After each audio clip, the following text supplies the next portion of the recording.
Peneda-Gerês National Park, the only national park in Portugal. It's an area of almost 700 square kilometres, located in the far north of the country, on the border with Spain. The national park was founded in 1971 to protect the flora and fauna on the Iberian Peninsula. This includes Garano ponies. They're the only breed of horse in Europe that still lives in the wild.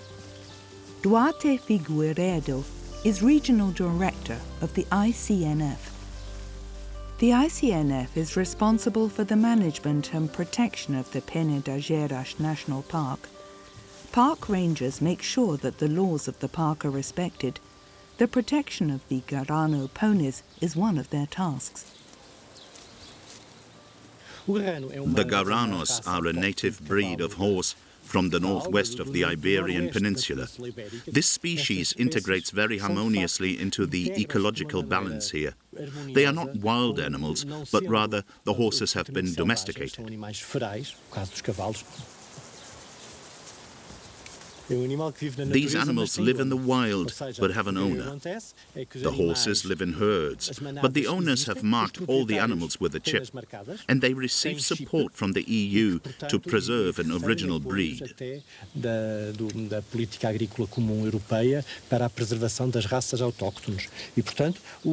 owners go to the herd once or twice a year, catch the ponies, mark the foals, and then let them run free again.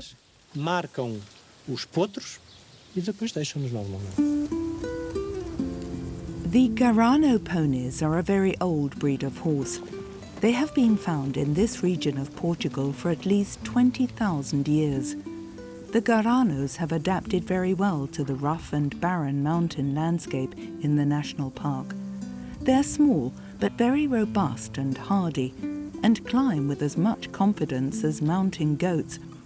They also don't mind the climatic weather, with hot summers and cold winters in northern Portugal. Between 200 and 300 of them live in the park.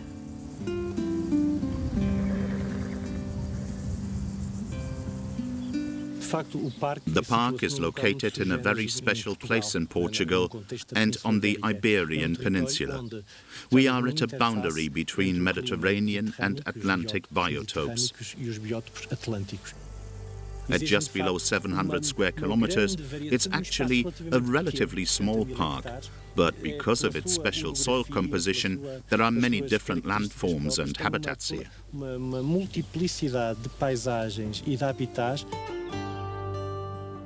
Barren and rocky mountain ridges in the plateaus contrast with large forests and lush ground vegetation in the deep valleys, interspersed with crystal-clear lakes and rivers. Quaint and desolate villages with terraced fields are also part of the landscape of the national park, as are the large and small granite stones that have been exposed by erosion and can be found everywhere.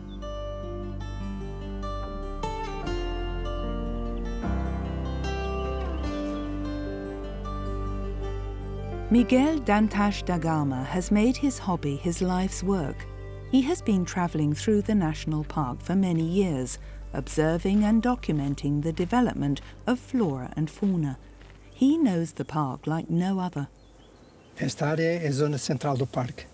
is the centre of the national park. This is the epitome of a nature reserve. Behind me stretches the former glacial valley of the Rio Niemann, and there are the best preserved old oak forests in the park.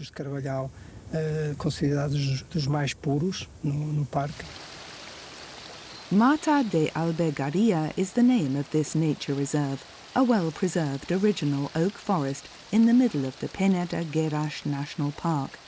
It's the only area that is state-owned and managed and protected by the ICNF.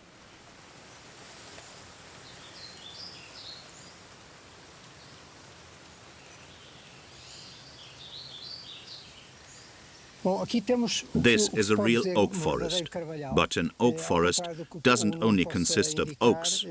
The oak species are only the basis. At lower altitude, it's mainly the English oak that grows. At higher altitudes, it's the Pyrenean oak. The oak forests are the original forests in the national park.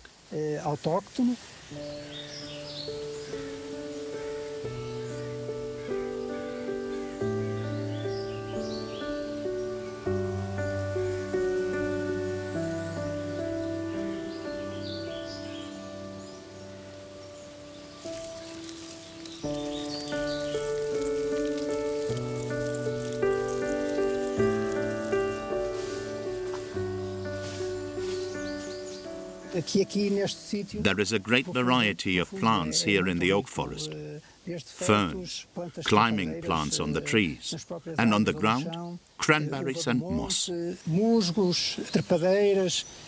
The diversity of species is what makes this forest special. As in the oak forest, light always falls through the treetops onto the lower areas. This allows shrubs and ground plants to grow.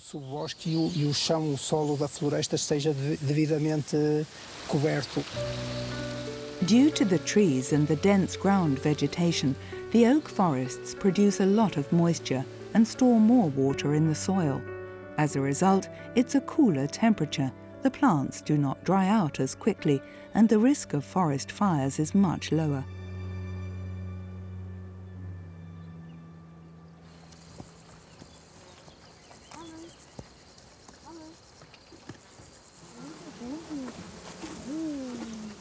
Paula Oliveira spent part of her childhood living with her grandmother in Cabril, in the south of the national park, and returned from the city 4 years ago.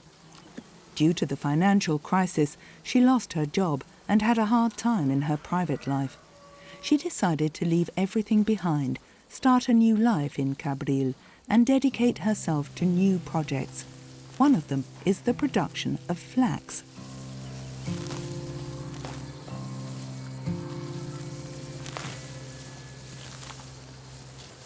This is the 4th year I've grown flax with my own flax seeds. I haven't been able to make any fabric yet because it is such a labor-intensive process.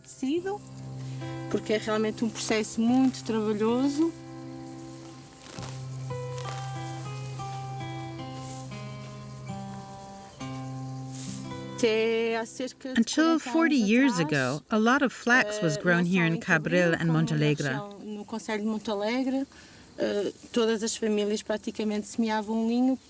But when other materials appeared that were cheaper, flax was no longer planted.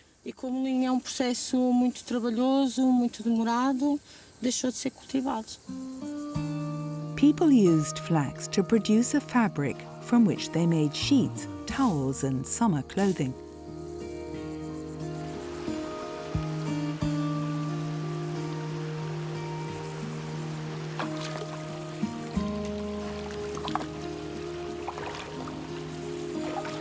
After picking, the flax must soak in water for 8 to 9 days to soften. This place has always meant freedom in my childhood. In the city, I was not allowed to go to the beach alone. But here, I could go to the river alone, play in the water, run across the fields and pick flowers. This feeling of freedom has always stayed with me. Even when Paula lived in the city, she spent a lot of time with her grandmother in Cabril during the holidays. The flax must be beaten again and again so that it becomes nice and soft. Then the flax is hit on a wooden board.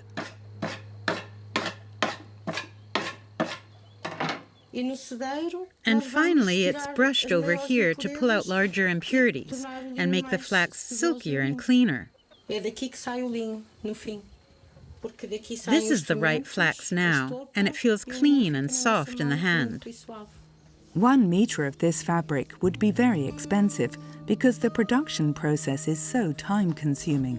Paula could not make a living from it, but she has an idea to build up a form of adventure tourism here that is oriented towards the traditions of the old villages in the national park. I've taken up a legacy here, something that no longer seems to make any sense at all. something that has been left behind. From this, I will build something that has a lot of value for me. She gets help for her projects from Maria, who's familiar with the traditions and happy to pass on her knowledge to Paula. I work with many older people who master this rural life with great sacrifice and effort and take up traditions that were a way of life in their own right and then disappeared.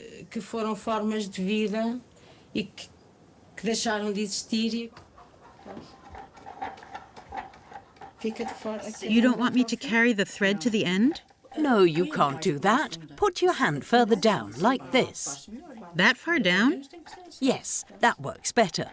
I always do it like this. You're right, it works better.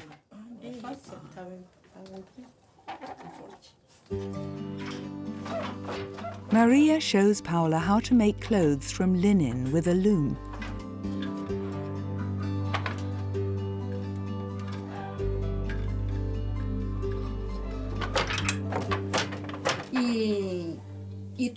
All the people here in the village used to weave, and we made everything out of linen. Everyone had a loom in the house. Now nobody has one, except us. They made firewood from their looms. We are the last ones who still have one. And Maria is still using it. She shows Paula her newly finished linen pieces.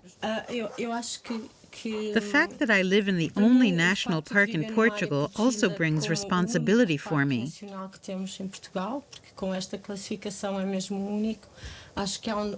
I feel an obligation to keep the roots of this region alive.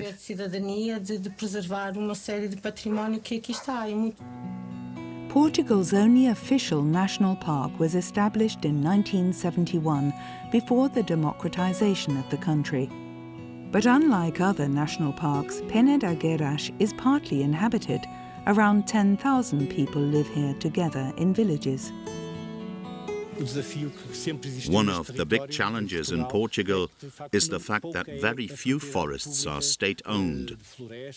And because so much of the Peneda-Gerês National Park is private, we state representatives must have a great willingness for discussion in order to come to agreements with the landowners, their representatives, the mayors, and all other forces.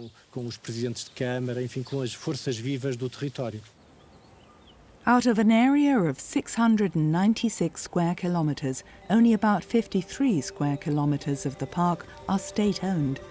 The remaining area is privately or collectively owned by the surrounding villages, which use the area for agriculture or for their animals to graze.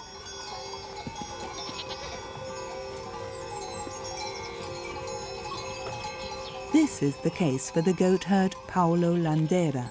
For generations, his village in Ermida, in the south of the park, has used the common area of the nearby mountain for their goats. The goats are all descended from the animals my grandparents already had. But the herd renews itself naturally. We slaughter the old goats and sell the meat. Some young goats stay. The herd currently comprises about 200 goats. They belong to 3 breeders. Every day they take turns walking the goats about 25 kilometres up the mountain above their village. According to old tradition, 1 shepherd per 20 goats must spend 1 day in the mountains. Paulo owns 100 goats, so 5 days a week he walks with his goats. I like nature. I like walking around in the mountains. It's quiet. Nobody gets on my nerves there. I hike, take breaks, and take my food with me.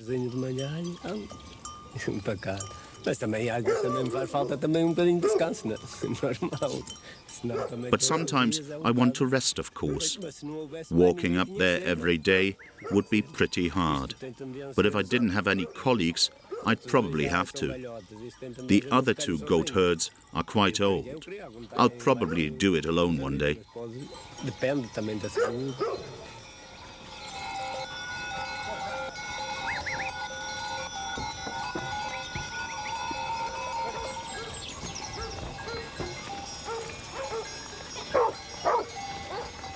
To protect themselves from wild animals, Paolo and the herd are accompanied by 4 dogs into the mountains. One of them is a young Castro Laborero. This breed originally comes from the village of the same name in the north of the park and is still bred there. This is a dog that's here to protect the goats. He doesn't hurt anyone. He's a nice dog. But when wild animals sneak up on the herd, he goes after them.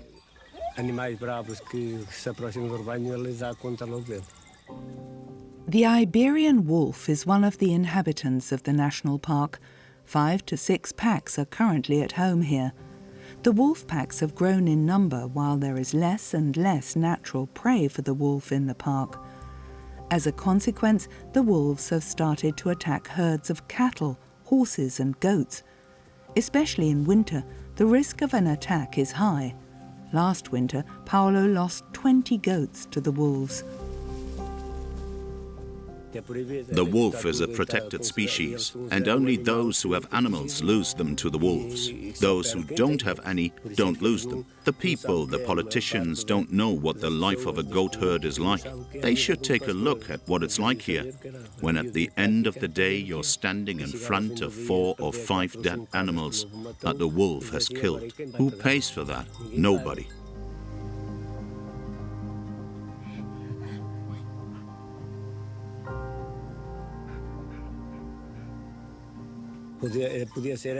We would have to do the same with the wolf as they did in the past. When the wolf attacked too many animals, they would go on a wolf hunt. The Fojo dos Lobos in the national park is one of the best preserved wolf traps in the Iberian Peninsula, a huge stone structure ending in a stone circle with a pit into which the wolf was typically driven. The hunt at that time required the expertise of an entire village and a goat as a lure. Armed hunters drove the wolves to the Fojo, where men were waiting, ready to shoot. Since the beginning of the 20th century, these traps have no longer been used. There are animals in the mountains like wild goats that get sick and infect the goats from my herd. And for that we need the wolf. He hunts the sick goat and eats it. This protects the herd from the disease. The wolf is important. But maybe we don't need so many wolves.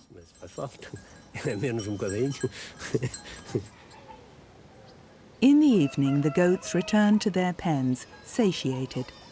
In the past, there were mainly sheep and goat herders who made local herd walks with their animals. This was harmless to the vegetation in the park. The goats are even useful eaters. It's different today. The animals kept in the park are now mainly cattle and horses, which remain unaccompanied in the mountains all year round, and they graze everywhere. This destroys the vegetation.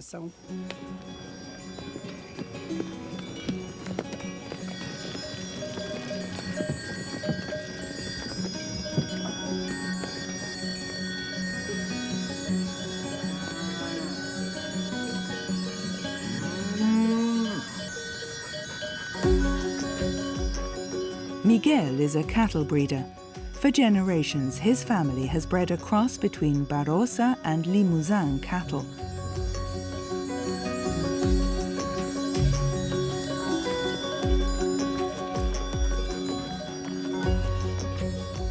They belong to the typical cattle breeds of the country, small-bodied and tough cattle that are bred for their meat.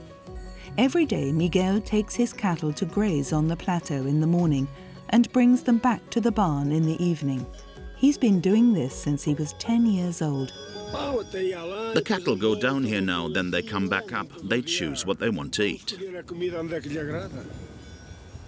The high plateau in the north of the park, directly on the Spanish border, belongs to the local communities. I do this every day. I get up and go to work until I lie down again in the evening, and then get up again. This is the life of the sad man, the life of the poor man, because the rich man doesn't work. Many cattle live freely on the high plateaus in the north of the national park during the spring and summer months. This form of grazing has profound consequences. Horses and cattle graze everywhere, destroying vegetation and the nesting sites of many bird species.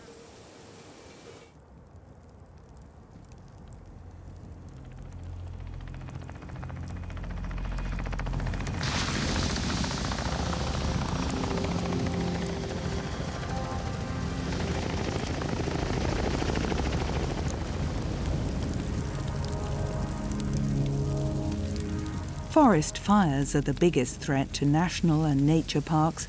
Every year, especially in the summer months, there are many small and some larger fires in the Peneda-Gerês and its surroundings. Even small fires are fought with great effort to prevent them from spreading and getting out of control. In recent years, more effort has been invested in fighting forest fires. The ICNF now has its own unit to control the fires. Fire regulations have been tightened to prevent forest fires.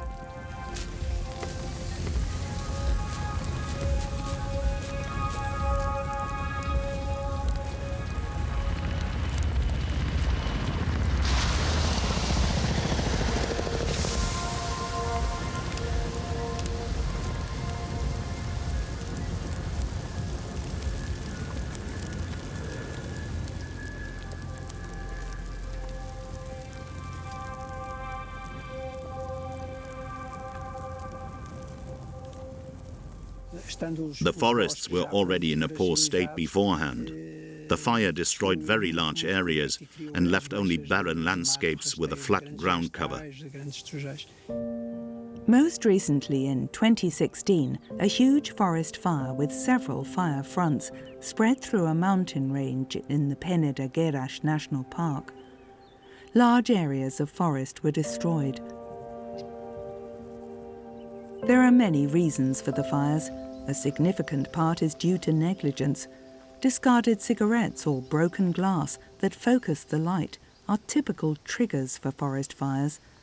30% of fires are deliberately set to gain grazing land. Instead of hard-to-burn native trees, such as the English oak, easily combustible trees, such as eucalyptus or acacia, were planted to repopulate the forest faster, causing fires to rapidly spread. This is the silver acacia, the famous false mimosa, which was also cultivated as an ornamental plant. We even had festivals here dedicated to this plant. The problem is this plant quickly adapts to its surroundings. The plants are so close together that they prevent a slower growing plant from thriving. When the trees are burnt down after a forest fire, the silver acacia immediately grows back through the roots.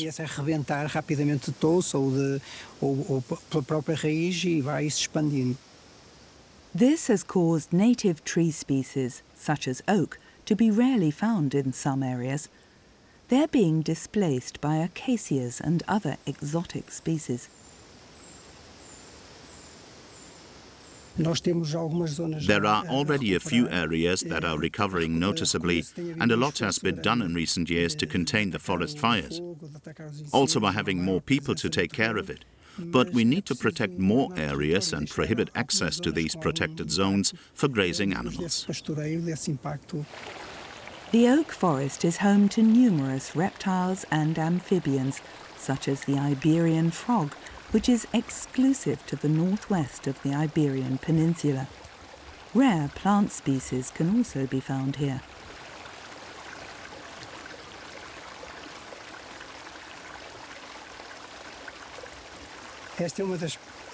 This is a symbolic plant of the Gerês Mountains. You can see that from the name. Hypericum Gerês. It's a St. John's wort plant that comes from this region and can be used to make very good tea that cures various diseases. This St. John's wort is one of about 800 plants that can be found in the national park. 200 vertebrates and 170 bird species are native to the Peneda-Gerês National Park. Many habitats of flora and fauna are unique. It's the only national park in Portugal to receive financial support from the government and EU funds to protect these habitats. Since 2009, Peneda-Gerês National Park has also been a protected UNESCO biosphere reserve. The park's location, at the boundary between the Mediterranean and Atlantic biotopes, is one of the regions with the most rainfall in Portugal. There are numerous waterfalls and rivers in the park, which fill the lakes with water, even during the hot summers.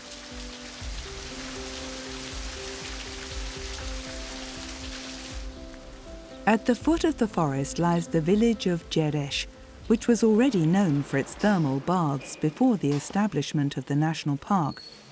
This is where the aristocracy met to hunt big game in the mountains.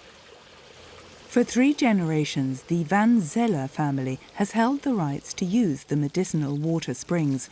Rosario Van Zeller is also the owner and manager of a spa hotel in Gerês. In the past, it was mainly the nobility and the upper middle classes who came to Gerês. They came here to spend their summer holidays. This is where the tradition comes from that the thermal baths are mainly used in summer.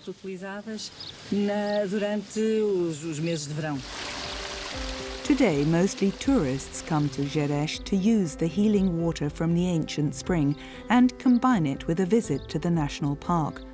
The water is very rich in sodium and is excellent for treating diabetes, high blood pressure and obesity. The Romans must have already discovered the thermal water, because when excavations were carried out here in the 20th century, Roman coins were discovered.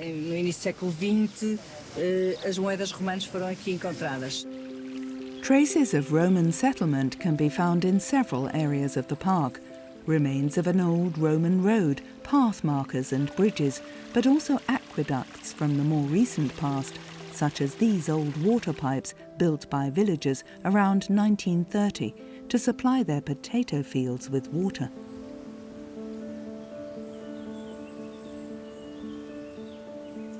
In many villages you can also find espigueiros, old grain or maize barns. These were erected with the introduction of maize cultivation to protect the grain against rats, mice and rot. First made of wood, they were later built of the weather-resistant granite.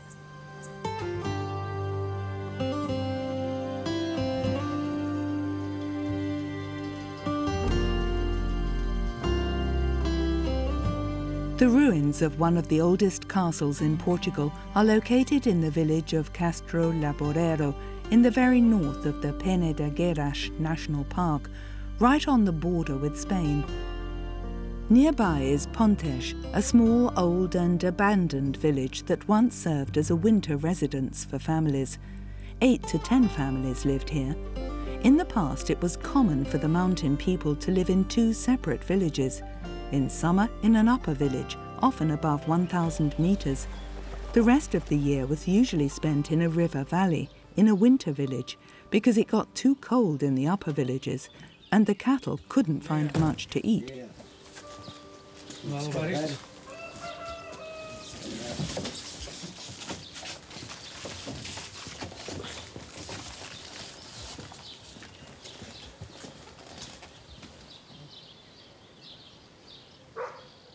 With modern construction and transport technology, the use of winter villages was abandoned.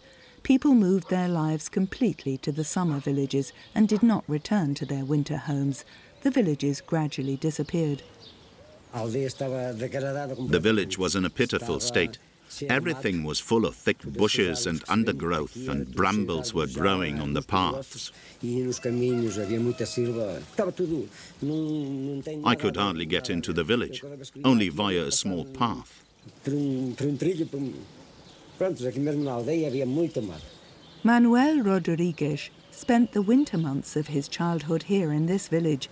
His family was one of the last inhabitants. Some houses had collapsed, the walls on the ground, like the crumbled house back there.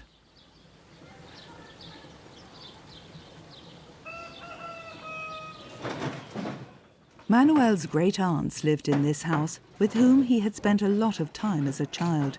He has many fond memories of this house and this village. Here in the middle was the fire. We sat down on the bench. Above the fire was an iron pot with 3 legs.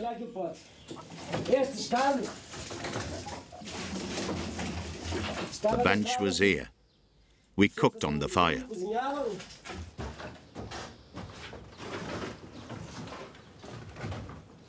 I was very sad when I saw this decay. I always found this village with the winter houses much more beautiful than the other one where we lived in summer.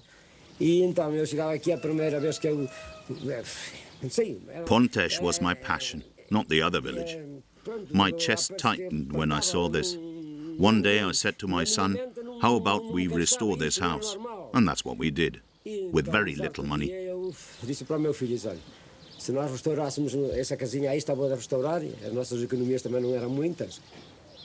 For 4 years, Manuel has been gradually restoring the houses. On weekends, his son Bruno comes from the city to help him. The desire to rebuild the village gave rise to the idea of using the restored village for tourists.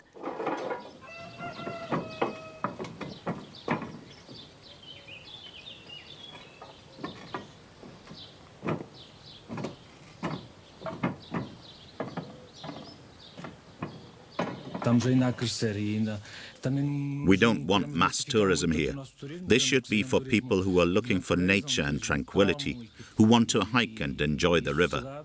That's why we want everything to remain sustainable. It's better to grow a little slower and not destroy everything in the process. Até que nos permita fazer as coisas devagar e não estragar tudo.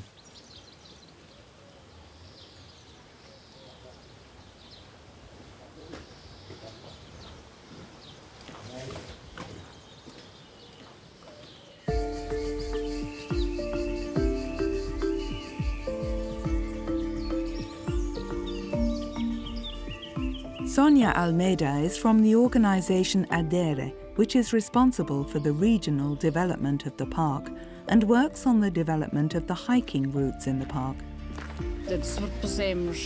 We have compiled the major hiking routes based on many other paths.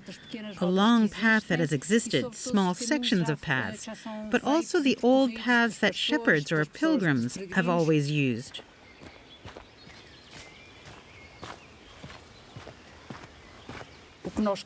We've created these walking routes for people who want to enjoy nature, who are looking for peace and quiet, and who like the river rushing by. Investments are to be made in the park's expansion over the next few years, as this form of tourism does not harm the national park and its ecosystems.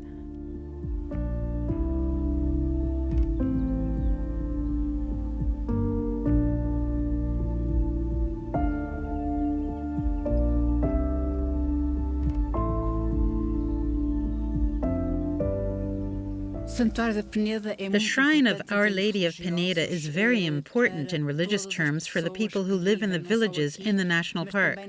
Some even come from very far away. Every year, from the 31st of August to the 8th of September, a religious festival is held here. People from villages across the national park make the pilgrimage.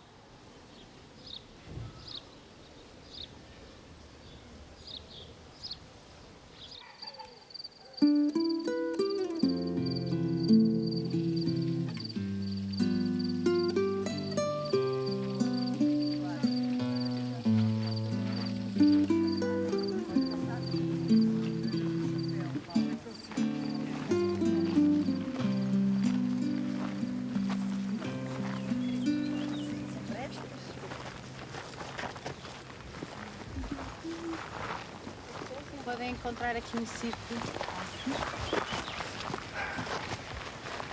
I'm going to ask you right now to either close your eyes or point them at the floor in the way that is most comfortable for you.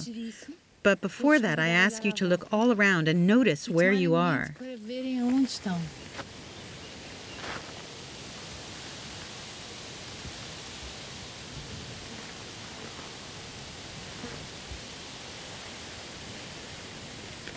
Podemos levar a atenção para dentro do corpo e simplesmente chegar.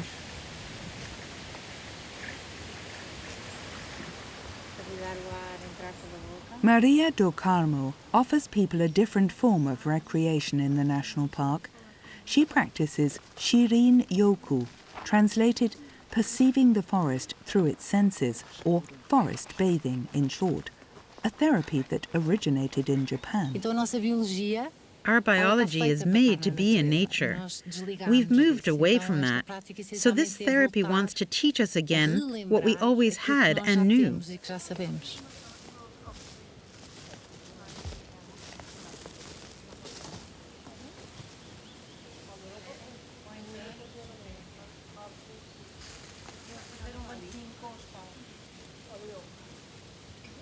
This therapy has helped me recover from my own burnout, so I know that it works. And there are so many people in the world who experience burnout. Research shows that spending time in the forest lowers blood pressure and reduces stress hormones. I felt that I needed more wilderness for forest bathing, an untouched environment. In forest therapy, it is always said, the forest is the therapist, and we only open the doors.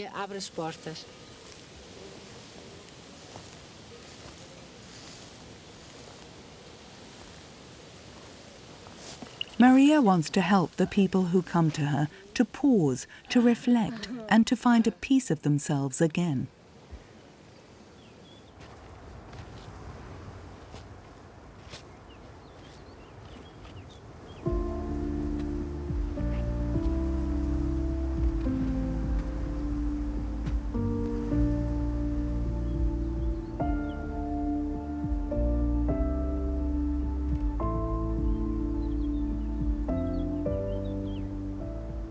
The ICNF, together with the landowners of the park, tries to promote tourism and at the same time regulate it so that nature does not suffer any damage.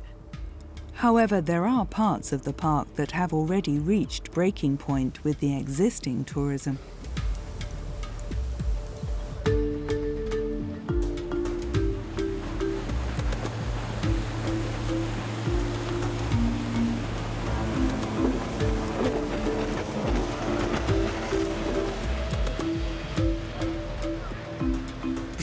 Tourism naturally puts a strain on nature. Here in the national park, you can feel it particularly at certain points. For example, here at this well-known viewpoint. This area around the old thermal bath and Gerês is simply very popular, also because there is water here. And that's what attracts people in the summer.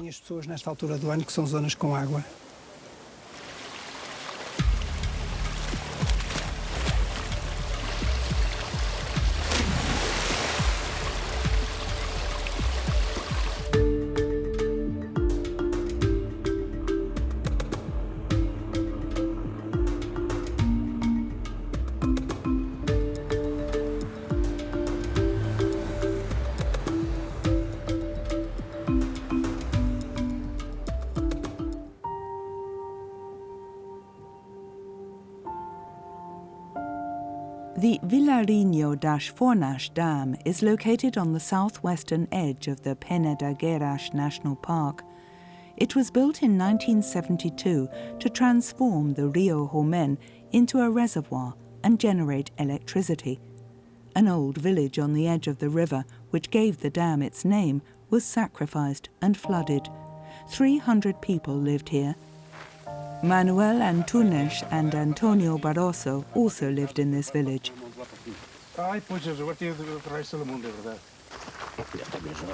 Eles já mudaram desde aí para cá.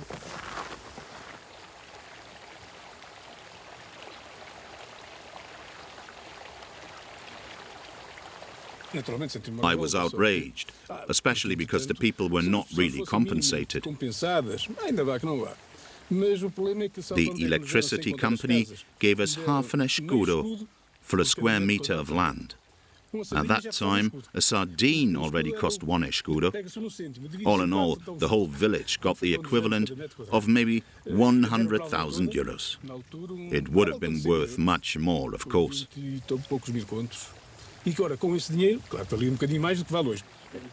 The village was a close-knit community that managed itself. Due to the construction of the reservoir, the village community was torn apart and dispersed to the surrounding villages. However, people still come together for meetings today. We meet, then eat braised goat together, and are happy to be together. We were practically one big family here. Era tudo uma família.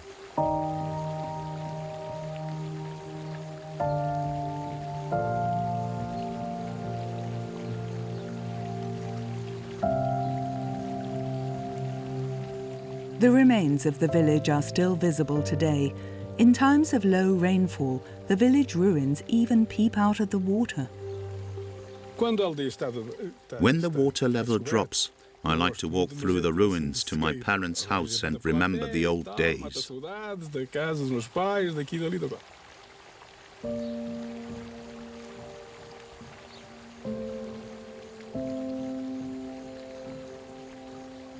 Of course, the divers find it nice when there's a lot of water in the dam because they want to dive through the village. And that's when I had the idea of making an underwater museum out of it.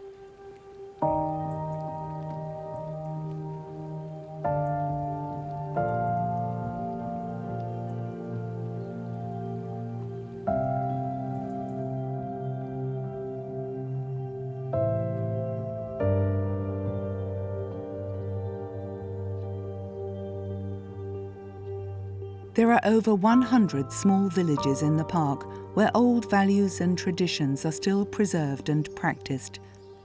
Touraine, located on the northern edge of the national park on the river Salash, is an original community village.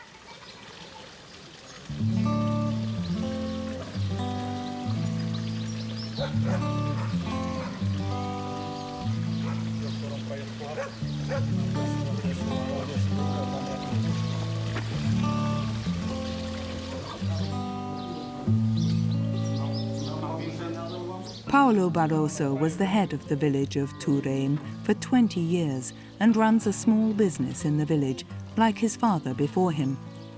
Jaime Barroso was a farmer.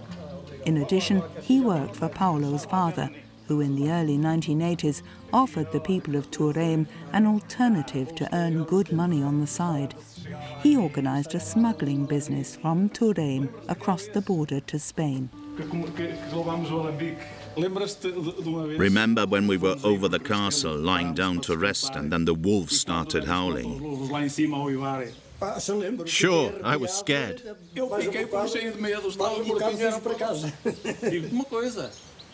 I was really scared and wanted to run away, but then we would have lost the smuggled goods. Exactly, and our money, which we would have earned. Either we would have turned back or we would have had to ignore the wolves.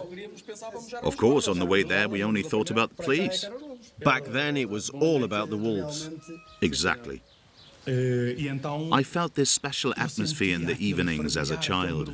At dinner, everyone was nervous, and all they could think about was smuggling. But my father wouldn't let me for a long time because I was too small. Smuggling between Portugal and Spain was necessary for many people in the border villages to make a living until the 1980s. Although the authoritarian regimes of Portugal and Spain maintained a political friendship, the borders remained sealed. What was available was smuggled: coffee, honey, clothes, but also televisions, mattresses, and even car engines that came from Germany. I remember when jeans became a popular smuggled product. In Spain, there was money, but no product.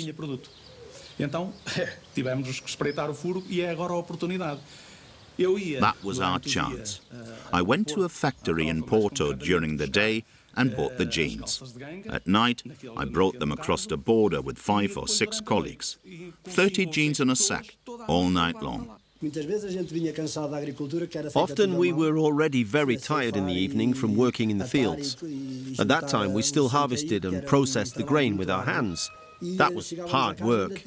But when we went out again in the evening to smuggle, we were happy because it was an important extra income for us.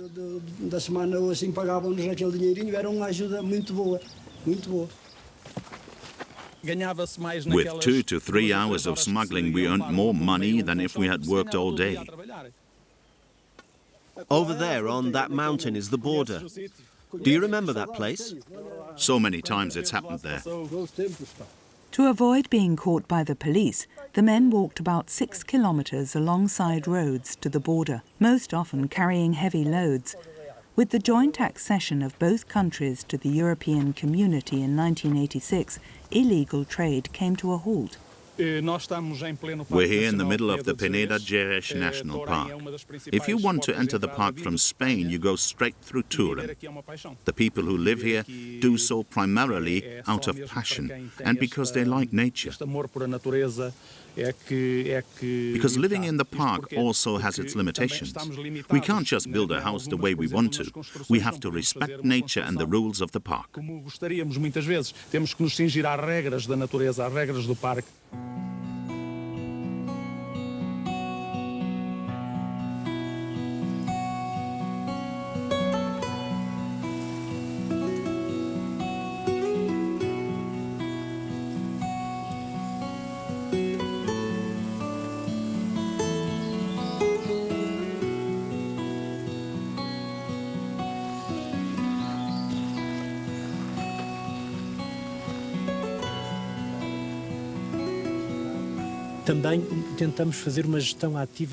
We try to actively manage the ecosystems.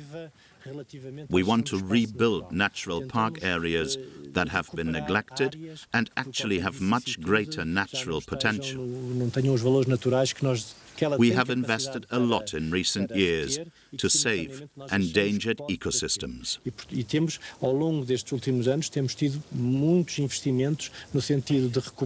And with success, original vegetation has returned in some areas. Animal species that have higher habitat requirements and had become endangered or even extinct are again increasingly found in the park. Until a few years ago, there were 2 breeding pairs of golden eagles here.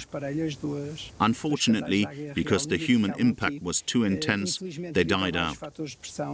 Now they're coming back because of a nature conservation project in the neighboring region of Galicia that is reintroducing the eagles.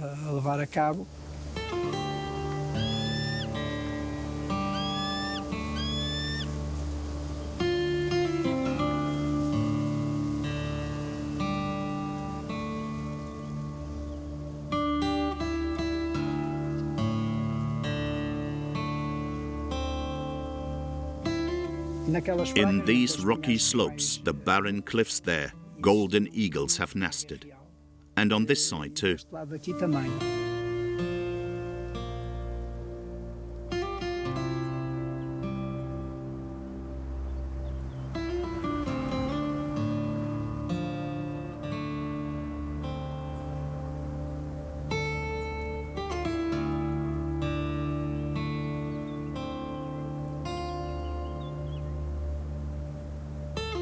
The golden eagles can now be seen more often again.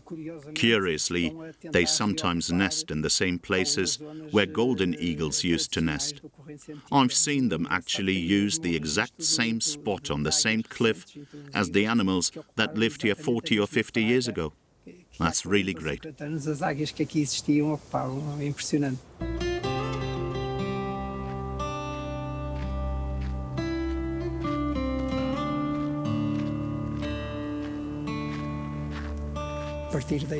It's not only my passion.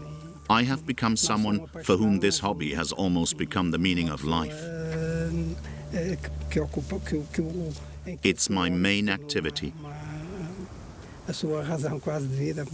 Because I believe that there is still a lot to do and to recover in this important nature reserve. Peneda-Gerês is, after all, our only national park in Portugal. Peneda-Gerês, o nosso único parque nacional.